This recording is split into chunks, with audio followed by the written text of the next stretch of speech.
Thank you for staying with us. And essentially, this morning, it's about security. We're looking to the visit of Mr. President, the Commander in Chief of the Armed Forces of the Federal Republic of Nigeria, President Bola Tinubu, who visited Benue State, the war ravaged Benue State yesterday. He spoke with at a town hall meeting, and at that town hall meeting, we had so many men. The Ochidoma was there, the Tortiv was there, the governor of Benue State, Nyasi Italia, was there, and of course, many other leaders. Some governors were on that entourage, some National Assembly members were on that entourage as well. And he spoke on a range of things. And he also visited, the state teaching hospital where some survivors, are being treated in that particular place. So we look into all of these. So where are we? The president get a grasp of what is happening, looking into his speech, but then the Tortiv spoke in a manner that, allow you to be the judge of that, the speech. Some, that we can capture some of the things that the Tortiv said. Take a look. We do have grave concern about the misinformation and misrepresentation of the security crisis in Benue State.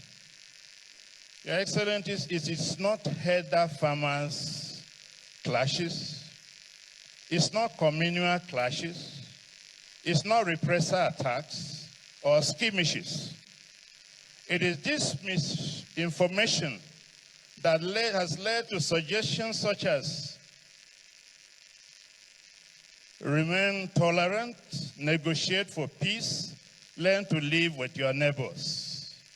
What we are dealing with here in Benue is a calculated, well-planned, full-scale genocidal invasion and land-grabbing campaign by herder terrorists and bandits, which has been on for decades and is worsening every year. Wrong diagnosis will always lead to wrong treatment. So we are dealing with something far more sinister than we think about. It's not learning to live with your neighbors. It is dealing with a war. The second apprehension, Your Excellency, we have is the politicization of the crisis.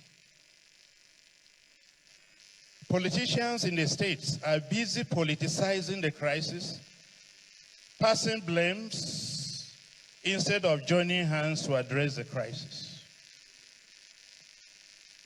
We hear there are some politicians who will even prefer that the crisis should worsen so that it will be a basis for declaration of a state of emergency in Benue State.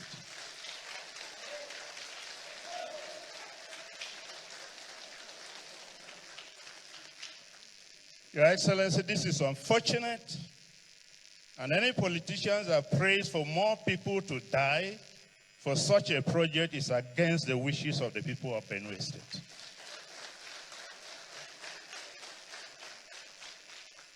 Appeal.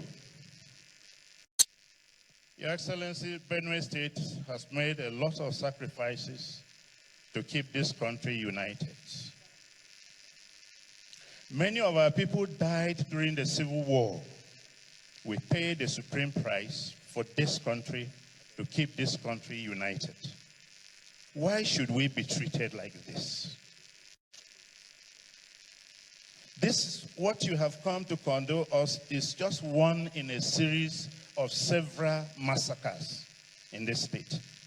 What has Benue State done to merit what we are going through? We appeal to you to end the genocide going on in Benue State and the insecurity in all parts of Nigeria. We know you are capable of doing it, sir.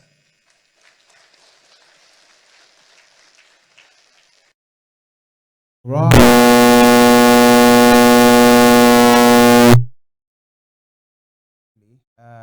That was, a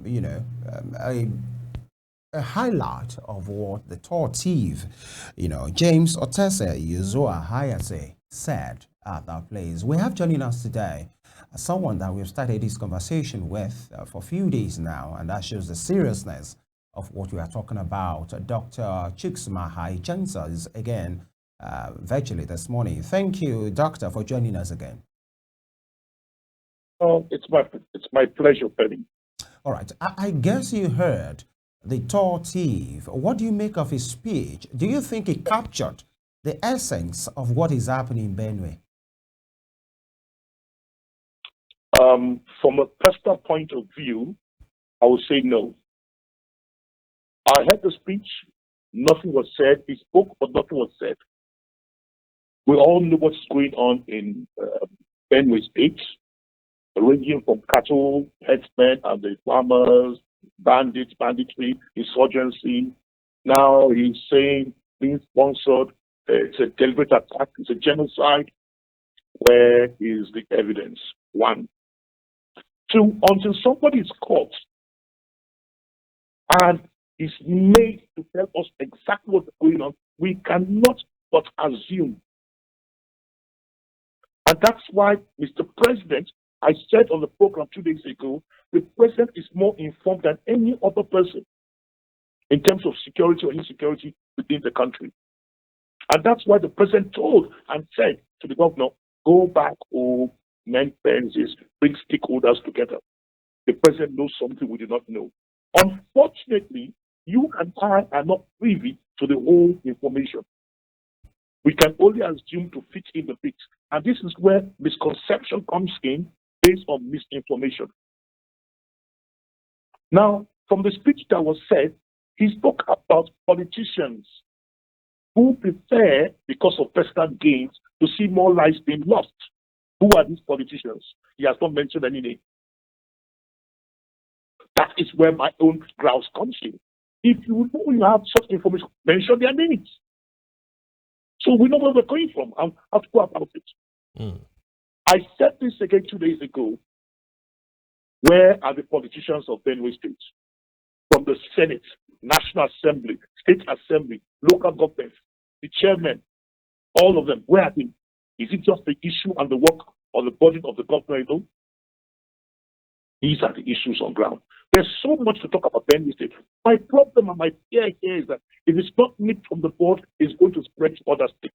And this is where I want Mr. President to put his foot down, give a marching order to all governors. If you cannot solve your problem within a time frame, we shall take it over and declare state of emergency. I expected Mr. President to have mentioned that yesterday. Declare state of emergency in Benue State. I'll stop here. Thank you. All right, Dr. Maha. Judging from the speech, judging by the speech the tour chief gave during the visit of the president, he said a few things there. Although you said from the view of an expert, you don't really see much in what he said. But he made it quite clear. The tour chief said that this is not a communal clash. He said that. He said it's not a communal clash. He said it's not about farmers and herders. He said that. So in his own opinion, as a resident of the place, as a monarch there, he believes it is a genocide. So perhaps, Dr. Maha, don't you think he also has some information that we do not have? Because he's a monarch right there. Of course, he's privy to a lot of, classified information that we don't have here. So he's saying this as a genocide. And nobody in that gathering refuted that claim. So he's saying it's not about them living in peace, just like the president would have said that. This is not about, the people of Benue State, living in peace with one another. He specifically, categorically called it a calculated attempt at genocide. And no one, not even the president, said anything against that. That's one. So that's one question. So don't you think he might have known something before saying that? And number two, Dr. Maha, the president subsequently spoke. Do you think he was decisive enough? I mean, he called on the chief of defense staff and it was almost just like rubbing his back, so to speak. Do you think Mr. President was really decisive in his speech on that visit to Benue State? Like I mentioned 2 days ago, talk is cheap. but we need to be very careful with what we say so we don't incite the people. Don't forget, this is a democratic rule, democratic government. Mr. President too is mindful of the choice of words. The governor too is mindful. The armed forces too are mindful. Everybody's mindful. You and I too ought to be mindful. However, I want to say that these victims, the unfortunate victims, happen to be ITP persons, internally displaced persons, who are being camped in a particular location. Coincidentally, they are the ones who lost their lives. Coincidentally, they all come from a particular clan or ethnic grouping, and that is why people want to refer to it as a genocide. It's coincidental. Now, the question is, who are these people? Did they just fall from the sky, came to perfect their meanings, and they disappeared? On the news, somebody is saying, oh, they had eyewitnesses. Who are these eyewitnesses? Why have they not been picked up by now for questioning? To give more credence to the fact who these people are. How did they come into that local government to Goma? How did they get it? How did they leave? They fly? Did they come by road, bicycles, cars? Somebody saw something, and somebody or people are refusing to talk. Now, if it's like you're going to see a doctor now. If you don't tell the doctor your problems, he or she cannot help you. So the people need to come out and talk, tell us. The government should set up a commission and inquiry. What's going on? And with that, then people will be able to know what exactly is going on. Are you getting what I'm saying? Yes, we are with you. Go ahead, sir. Yes. So that is, to me, it is. But so far, what we can tell in Nigeria today, human life does not matter. It's obvious. Because if it did and really mattered, what things should have happened now? All right. You talked about the life, and, we are going to look into that, the worth of a human life. In fact, the worth of a Nigerian life.